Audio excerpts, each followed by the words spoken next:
Hi, I'm Ashley Adamson, and today we're going to talk a little bit about Harry Potter and JK Rowling and what's kind of gone on with the evolution of what's happened with her and how the trans community is reacting. And when I say trans community, I mean the trans community that's around me, particularly on my Discord, because I think there's a trans community that's more broad range, but that only really reflects the amount of information that you can gather qualitatively from those closest to you. And honestly, I am not a left-wing writer. I am not a liberal that just, cares about politics.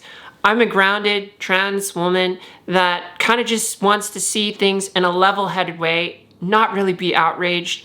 I know that I'm powerful. I know that I'm strong, and that, someone else's opinion of me is not going to harm me. So just be a human. Just be a good human being, right?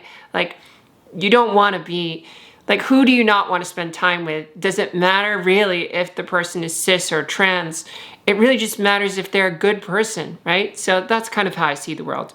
Anyways, I wanted to share some of the responses that I got when I pinged my Discord community to ask them what their take is on Harry Potter and JK Rowling's whole debacle with being a transphobe. So here's some of the comments, and I'll kind of digest them with you on camera as we go through this. So Dick Tomey said, "I'm a believer in death of the author. Nothing can take away the value I gained from Harry Potter, but by the time I learned of Rowling's turfness, I've already lost a fair bit of respect with her reactions. Really, Harry Potter and the methods of rationality has kind of supplanted my headcanon. But I'm still a baby trans and haven't figured and engaged with Harry Potter since my egg cracked. Can't tell you how it would be flavored now." So that's a kind of like, death of the author. Like, the author that's not, by the way, a death threat, but really just like the author is no longer the story or the product. The story has kind of created a life of its own. And I think that's kind of a level-headed way of looking at this. Your experience with Harry Potter, your exposure to Harry Potter is now it's not about JK Rowling, and it's not about you. It's about the story and the world that's created. I interviewed a person who actually works at Universal Studios, and they get exposed to Harry Potter all the time. So I thought this was an interesting comment.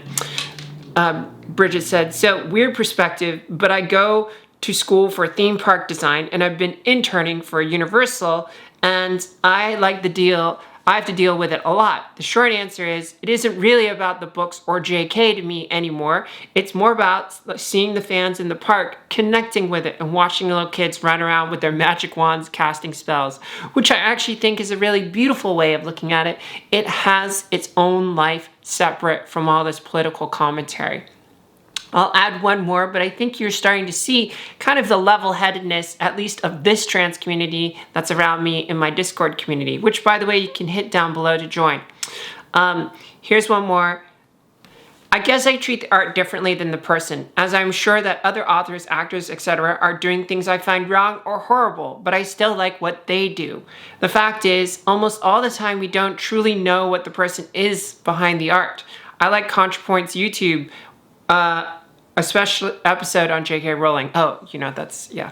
So I think that's from Hypatia, which is a really level-headed view of this. It's like, yeah, you don't know the people, you don't know who they really are, and so you can only work off of what you're exposed to and what you care about. And JK Rowling has these transphobic opinions, and I don't really like that, and I don't want to support her. But I mean, if the movie's on and I can watch the movie and I want to watch the movie, I'll go ahead and indulge. And if my friends want to indulge in it too, that's fine as well. Because it's not a political space. It's an escape world. It's a place that you want to go and find for yourself to just enjoy.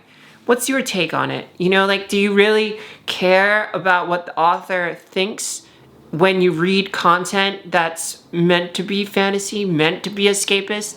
Do you have to align your political opinions with the author before you can really consume things? It sounds like trying to actually be over-conscious and being almost obsessive in a way that feels like it's non-productive.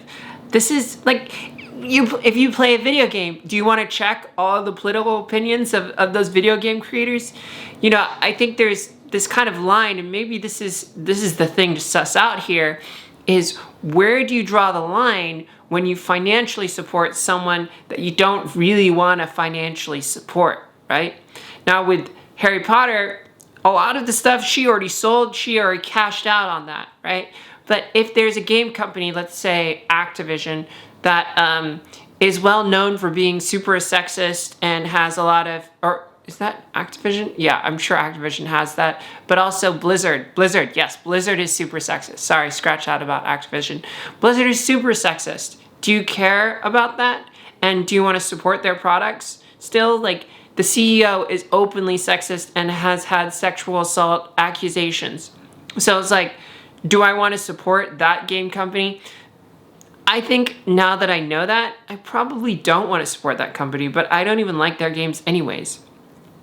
That's an aside.